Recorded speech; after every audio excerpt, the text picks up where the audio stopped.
jamaah salat Asar yang dimuliakan Allah. Pada sore hari ini kita lanjutkan kajian kitab Sulami Taufik.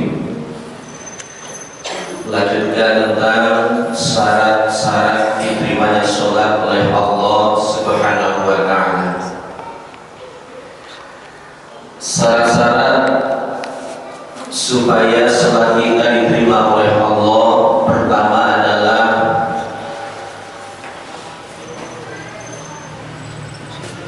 ayyashida biha wajh Allah ta'ala wahdahu. Pertama, niatnya harus karena mengharap ridho Allah Subhanahu wa Ta'ala. Sholat kita harus ikhlas, tidak riya, tidak ujub, tidak sum'ah, tapi benar-benar berharap ridho Allah Subhanahu wa Ta'ala.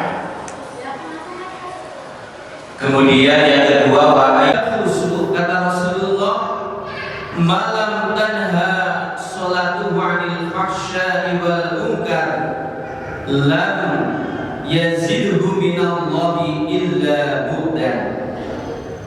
Qala al-Ghazali was-salatul ghafil la tamna'u minal fahsya'i wal munkar. Al-Imam Al-Ghazali menanggapi daripada orang yang salatnya tidak mampu mencegah dari perbuatan keji dan mungkar.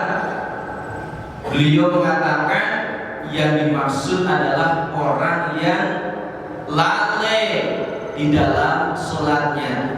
Orang yang sholatnya tidak khusyuk tidak akan menjadikan dirinya bisa mencegah dari perbuatan keji dan mungkar.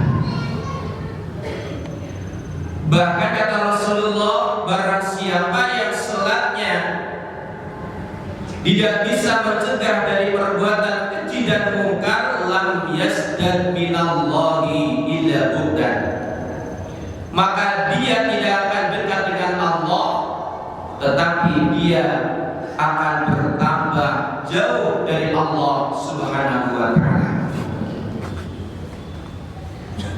Kemudian apa yang dikatakan dengan khusyuk?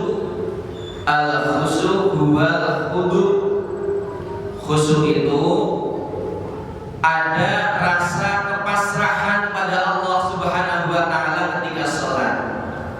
Jadi sudah menyerahkan ibadahnya kepada Allah Subhanahu wa Ta'ala, merasa dirinya itu adalah sholat yang terakhir di hadapan Allah Subhanahu wa Ta'ala.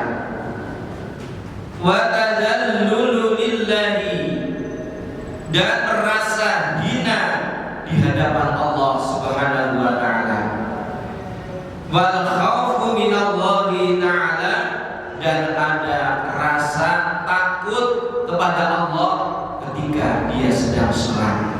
Itulah yang dikatakan dengan orang yang khusyuk di dalam sholatnya. Wa mahalluhul qalbu, dan tempatnya khusyuk itu di hati, tidak hanya dalam gerakan, tetapi khusyuk itu tempatnya di hati. Walaupun tempatnya di hati, wa idza khasa'a khasa'atil jawarih kulluha, ketika orang sudah khusyuk maka anggota badannya pun akan tampak kekhusyukannya. Li khusyu'ihi idh huwa madikuha, karena dengan kekhusyukannya yang berada di hati, maka seluruh anggota badannya pun akan kelihatan khusyuk ketika sholat. Karena apa? Karena hati itu merupakan rajanya daripada badan kita. Gerak-gerik kita, ucapan kita, tingkah laku kita, ini tergantung daripada hati. Maka ketika hati ini sudah khusyuk ketika sholat, maka akan tampak dari dohirnya kalau dia sholatnya khusyuk. Kemudian yang terakhir, wa alla ya'juba biha. Syarat diterimanya sholat selain daripada ikhlas, selain daripada makanan, minuman, pakaian dan tempatnya halal, selain daripada khusyuk, yang tidak kalah penting adalah tidak membanggakan diri dengan sholatnya, tidak merasa paling khusyuk ketika sholat. Ini tidak merasa paling baik sholatnya. Kenapa? Karena kalau kita membanggakan diri dengan sholat kita tidak diterima oleh Allah Subhanahu wa ta'ala. Kata Rasulullah, kam min sirajin atfa azhuri, banyak sekali pelita yang padam oleh angin, kata Rasulullah. Wa kam min ibadatin qad afsadaha al-ujbu, banyak sekali ibadah yang rusak gara-gara membanggakan diri, merasa paling baik, merasa paling khusyuk di dalam ibadahnya. Itulah yang akan merusak daripada sholat kita. Jemaah yang dimuliakan Allah Subhanahu wa ta'ala, mudah-mudahan sedikit yang kami bacakan dari kitab Sulamin Taufik tentang syarat-syarat diterimanya sholat, mudah-mudahan ada guna dan manfaatnya. Terima kasih atas perhatiannya, mohon maaf atas segala kekhilafan. Wallahul muwaffiq ila aqwamit thoriq. Assalamualaikum warahmatullahi wabarakatuh.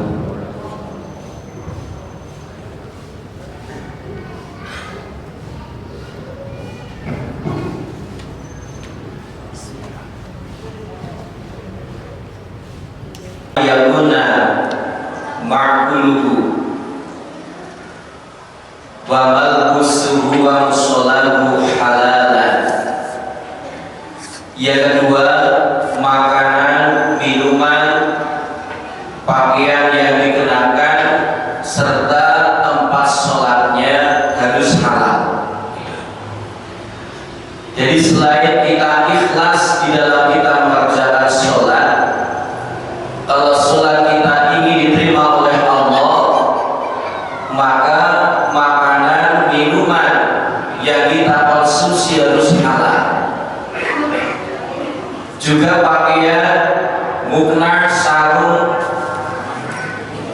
juga tempat sholatnya ini juga harus yang halal. Kata Al-Imam Asy-Syadzili, beliau mengatakan, man akal halal lana qalbu, barang siapa yang mengkonsumsi makanan yang halal, maka hatinya akan lana, hatinya akan tipis, maroko, dan akan tipis, mudah menerima nasihat-nasihat dari orang lain. Sholatnya itu ada efeknya. Kenapa? Karena yang dikonsumsi adalah makanan yang halal. Jadi kalau ada orang yang rajin sholat tapi hatinya masih keras, ini perlu dikoreksi hatinya. Mungkin karena penyebabnya adalah makanan yang tidak halal. Kemudian yang ketiga, wa ayyahdura qalbuhu fiha, hatinya hadir di dalam sholat, artinya sholatnya khusyuk. Jadi selain ikhlas, makanan, minuman, pakaian serta tempatnya halal, juga sholat yang akan diterima oleh Allah adalah sholat yang khusyuk. Fa inna hudurul qalbi huwa ruhus sholat,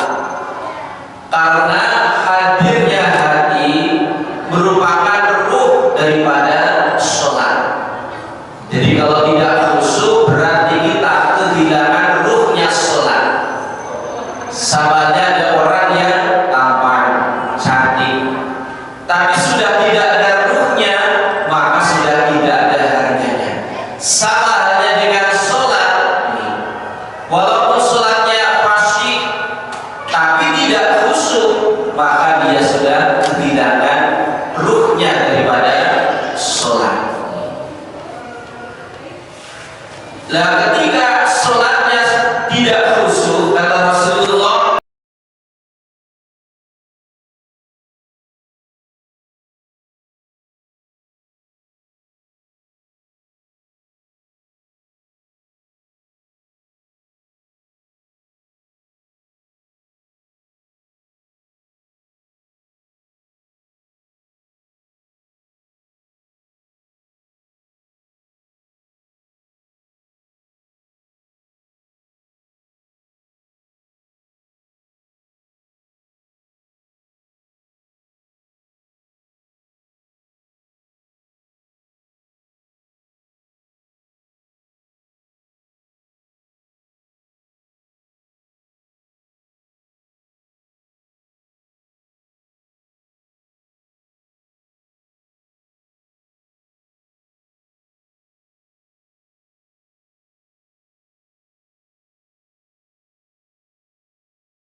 malam khusyuk, kata Rasulullah, malam tanha sholatuhu 'anil fahsya'i wal munkar lam yazidhu minallahi illa bu'dan.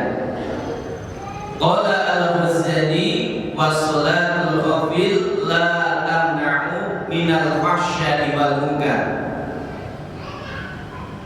Al-Imam Al-Ghazali menanggapi daripada orang yang sholatnya tidak mampu mencegah dari perbuatan keji dan mungkar, beliau mengatakan yang dimaksud adalah orang yang lalai di dalam sholatnya.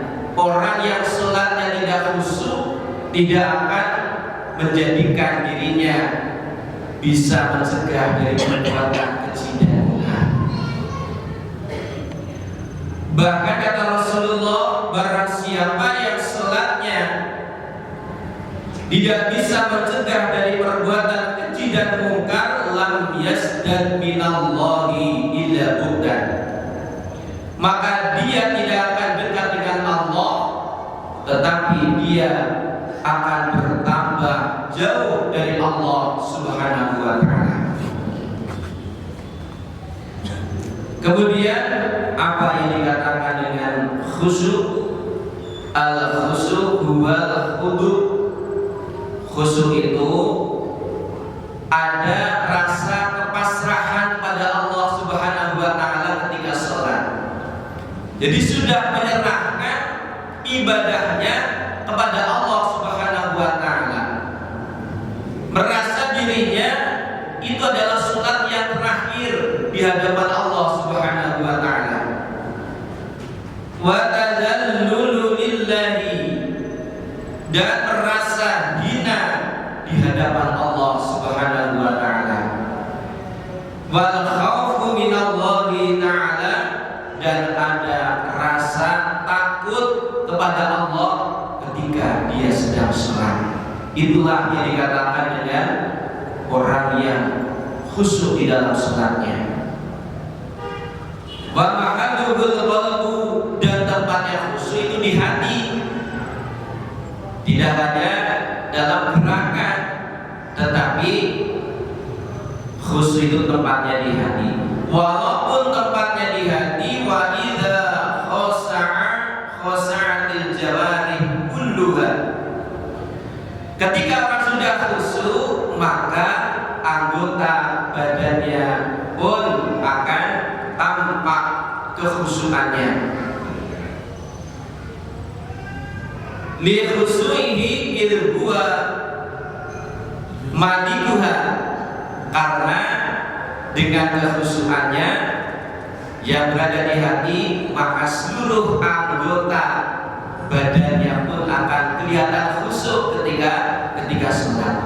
Karena apa? Karena hati itu merupakan rajanya daripada badan kita. Gerak-gerik kita, ucapan kita, tingkah laku kita, ini tergantung daripada hati. Maka ketika hati ini sudah khusyuk ketika sholat, maka akan tampak dari dohirnya kalau dia sholatnya khusyuk. Kemudian yang terakhir, wa alla ya'juba biha, syarat diterimanya sholat selain daripada ikhlas, selain daripada makanan, minuman, pakaian dan tempatnya halal, selain daripada khusyuk, yang tidak kalah penting adalah tidak membanggakan diri dengan sholatnya, tidak merasa paling khusyuk ketika sholat. Ini tidak merasa paling baik sholatnya. Kenapa? Karena kalau kita membanggakan diri dengan sholat kita tidak diterima oleh Allah Subhanahu wa ta'ala. Kata Rasulullah, kam min sirajin atfa azhuri, banyak sekali pelita yang padam oleh angin, kata Rasulullah.